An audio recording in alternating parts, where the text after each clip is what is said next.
again, y'all, I just got a huge light cold. Listen, I know I sound really weird. I just had oral surgery and it hurts so bad, but I'm going to make myself get this out. They told me not to talk too much because I got a lot of stitches, but I got to get this out. So I hope y'all receive this. You know, just open your heart and receive this, because I'm having to suffer to give it to you.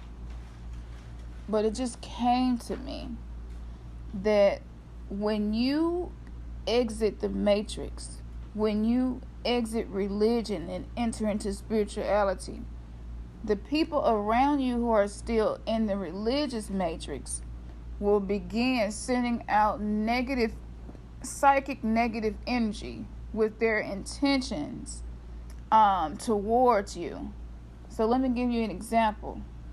I could hear someone saying, I hope Campson don't get healed with the way she's doing it without the Lord and Savior Jesus Christ, so that she'll come back to Jesus Christ. And they really believe that by praying that prayer, by holding that intention towards me, that they're saving me from being deceived, that they're saving me from having the quote-unquote mark of the beast. They think that they're saving me. I used to pray like that. You know, don't let it work. Don't let the marriage work out so they can return to the Lord, because that marriage was not of God. Don't let the healing work so that they'll return to you, Jesus, and know that you are the source of all healing. You know, so I used to pray stuff like that. And so when you do that, you're sending resistance into somebody else's spiritual path. And what's happening on a deeper level, the people who are praying these prayers and holding these types of intentions towards those of us who have gotten free from the matrix in certain areas, what's happening is they're actually being used by an unseen entity on a collective level. They have a hive mind where they all think alike, and they're being used to keep souls in the entrapment cycle of religion. So that because the soul did not ascend to a higher consciousness in its lifetime, that soul is forced to return to earth, which gives these entities a continuum of a source of energy from the human soul. So they think that we're being deceived by a seducing spirit because we've exited religion, when in fact their attempts to pull us back into religion, which is what we call salvation and interceding on someone's behalf, right? Discipling, making disciples of men, evangelism, all of those are words, synonyms that represent what their job position is in the 3D matrix and what they're doing, which is to keep souls anchored in a belief system that will allow us to be an energy source to whatever the beings are that are over religion, to be constantly fed. So they are actually taking orders from a seducing spirit to deliver us from a seducing spirit. Do y'all see what I'm saying? This is really good. So you have to, and me and Ernest are going to be more conscious of this, you have to protect this new level of understanding and this new knowledge that you have by visualizing a blue or white light around you in the form of a spear that protects you from psychic energy that is flowing in an opposite direction in which you are flowing. To block that out, the second thing that you must do is understand that your level of enlightenment is special, it is rare, and most people will not understand it. So we must stop trying to make people understand it, and we must also keep it to ourselves. Only share it with people who will have resonance with what you're sharing with them. Don't throw your pearls to swine, because when you do that, you're opening yourself up for energy from them to come into you. So while you're thinking you're talking to them, trying to reach them, and y'all get into a debate or argument about it, exit it. And don't ever go into that subject with that person unless something happens that shows you that that person is receptive, or that you're supposed to plant that seed and speak to them about that topic or whatever it may be. Most of the time they will come to you and ask you a quick question sincerely, and you'll know that they're not asking you to get into an argument or a debate, but they are simply a soul that is feeling some impact of maybe things in your behavior, your lifestyle, or things you said to them in the past, and it has them just curious enough to ask the question. In that case, you want to share what you know with them. And listen to your intuition. It will tell you how much to share and who to share it with and who not to. By doing this, you are protecting your enlightenment. You are protecting your spiritual awakening, okay? It is very divine. You also call on divine assistance, whether you believe that is angels, demons, both, higher self, spirit guides, ancestors, whatever you that resonates with you the most. Call on those higher powers, those powers of divinity, to protect your spiritual body from psychic attacks of people who have a different vibration and are flowing in a different direction than you. And their intentions are not the same as yours. The next thing that I'm just channeling right now, so I don't have this wrote down. This is not knowledge that I knew beforehand, so I'm getting it as you're getting it. The next thing that we can do to keep other people's intentions out of our magical circle, so to speak, our spiritual circle, is by just being discerning, being more discerning of what you allow to enter into your temple. That is going to help protect you from psychic attacks. Because if these entities cannot draw you back into religion or any form of 3D matrix way of thinking, if they cannot pull you back with family or friends, they will try to work on your money to draw you back into certain states of vibration that are lower. The need for it, they'll use debt. So be discerning of situations and allow your higher self to show you why you're in the situation you're in, what lesson is it to learn, so that you can go ahead and go through these levels in life of your spiritual awakening. So be extra discerning of everything. Be your own police enforcement. Be your own military, and don't just be allowing anybody to come into your temple just because they walk past it, or just because they ask, can they come in? No. Discern. Know that you are sacred, you are divine, and you must protect that divinity in which you carry in your vessel, in your 7 bodies. So if you happen to be listening to this and you're still practicing religion and you're questioning it, continue to ask questions and you will continue to receive the answers. That's how Ernest and I got here, and a lot of other people may be who are following us on this channel. That's how we got here. Ask questions. Ask and you shall find. Seek and Seek and you shall find. Okay? Knock and the door will be open. So keep asking and you will receive. Okay? Keep knocking. Don't just be comfortable with asking. Seek as well. Don't just be comfortable with seeking. Knocking. That means sometimes you're gonna shake up things. You're gonna ramble people up. That means sometimes yeah, babe, thank you for putting it loud nut shaking. I can't talk that loud. You shaking the mess out of them nuts. Okay, y'all. So I think y'all.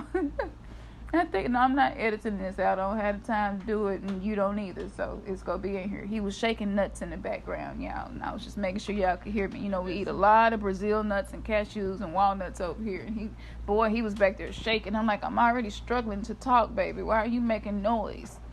So, anyway, yes. So do not allow interference to come in you. So that's watching what you eat as well. That's trying to reduce how much cell phone usage having the cell phone up to your face, keeping it in your pocket a whole lot where it's next to your genitals, ladies putting it in your bra, things like that. We want to start reducing those things as well, and this will help protect our spiritual ascension that we are in. And again, one of the most wicked things in the world, even though we don't really believe in evil and good the way we used to, okay, because it's just same things, varying degrees. Love and hate is the same thing, but in opposite degrees. So with that being said, there is one thing that seems to be one of the most wicked things me and Ernest have decided together is very wicked, and that is to put interference into someone else's spiritual path because it does not resonate with you. That's very wicked. It is very wicked to pray that someone doesn't get better, get healed, or receive whatever it is their heart desire unless they do it the way you do it. That is very wicked. It is very wicked and is very prideful and arrogant to feel that there is no other path to spiritual awakening except the one you feel is right. That is prideful, that is arrogant, and it's just one of the worst possible things a human being can do to another human being. We must allow each other to have our own life experiences. And one of the top characteristics of a truly spiritual person is a person who lets people be who they are. A person who does not try to force their beliefs on others. A person who does not try to manipulate their beliefs to be the beliefs of others. Okay? And all of those tactics we were taught to use in religion, and we were told that they were righteous and good, and I'm here to tell you now that that is the most wicked thing that one can do to another human being. Your knowledge is not nowhere near infinite in this consciousness as we exist today to be able to decide whether or not someone's path is the right or wrong one. You have no clue. You can't even remember yesterday or your past lives. So how can you tell someone that the way they're doing things as if you have their time chart for their soul and the lessons their soul will learn in your hand? Unless you got the timetable in your hand of that person's soul and the path and the missions and how many lifetimes it can take for them to get to where they're supposed to be, you should not be throwing interference into someone else's spiritual journey. By doing that, by default, you are saying, I am not a spiritual person. Truly spiritual person will not do that. And this is why Jesus Christ himself said he did not come to judge. I ain't saying other teachings that Jesus Christ had was right, because some of them fit into the other category. But he did say that I did not come to judge. I did not come to pass condemnation. And one of the things that we can learn from that is Christ consciousness. And the mark of Christ consciousness is that you no longer condemn people for their path and what they believe is right. That you become a very accepting, loving person who just lives their life to their best, be as authentic as possible, and only give to those who are in need and are ready to receive. That is how spiritual people live and exist. All right, y'all. Hope that was as good to y'all as it was to me. Oh, my goodness. Like, my mind is right now. I got to play this back and listen to it myself. This is deep, and I wish I could have broke it up in segments and uploaded separate videos for each light code that I just gave you just now, because once I started talking, I got new light codes that I didn't have before I started recording, because it would make it easier. I love when I go to Infinite Waters channel and he's just talking about this one topic right there, that one topic. But you know what? We are all here to do our own work and our own journey, and maybe the way that it comes to me is how it's supposed to come to me, and that's okay. And I don't have to try to fit into someone else's mold, which seems to be successful. Maybe you all are equipped to handle several light codes within one video on our channel, if that makes sense. So, yes. So thank you. Comment below. Tell me, what do you think? I know this is super extreme, and in this moment, I don't even remember what I just said to y'all. But comment below and tell me what you think. I'm going to go back and listen to this and read your comments. Ernest's going to read your comments. We love reading your comments. the people that disagree and the people that agree, it don't matter. No judgment here, no condemnation. This is a journey, and we are all here to learn something. And a very wise man knows that he is a fool. That is the characteristic of wisdom. And we are here to learn just like you all are. So comment below. Thank you for sending your love and your light and your energy and your darkness, whatever you got to see and that you feel is beneficial to us. Thank you for doing that. And to those of you who are praying against us and hoping that our relationship fails, that my attempt at healing, that all of those things fail because you think that we've been seduced by a spirit and we've been deceived and you want us to come back to the Lord so that we can be right. Thank you for your intentions. Your intentions is good, okay? But sending that kind of energy, that's wicked, okay? And so I would ask you to rethink these things and ask yourself, does that still resonate? Is it still okay for me to continue trying to force my beliefs on others, even to the point of saying, don't let what they're doing work, so that they will be brought to their knees back to my Savior? If that happens to be you, ask the questions. The answer will come to you. And if you still feel that way after that, that's okay. That's just where you are. But we're here to tell you it's a very wicked thing, and that is a form of witchcraft when you throw your interference intentionally in somebody else's life. Throwing your will. And yeah, and you're hoping to bend that person's will with your prayers, and maybe even with your disfellowship of them. You're hoping that it will break them, so that they'll go back to what you know to be the Lord and Savior. That's a very wicked thing to do, and it's very arrogant. And that's going to keep you from being able to come to certain levels of understanding and understanding of spiritual, higher dimensional philosophies, things, theories, facts, whatever you want to call it, belief systems. Yes, and so you might want to reconsider evangelism, discipling in that nature. And you might want to step back and say, is this really a righteous thing that I'm doing?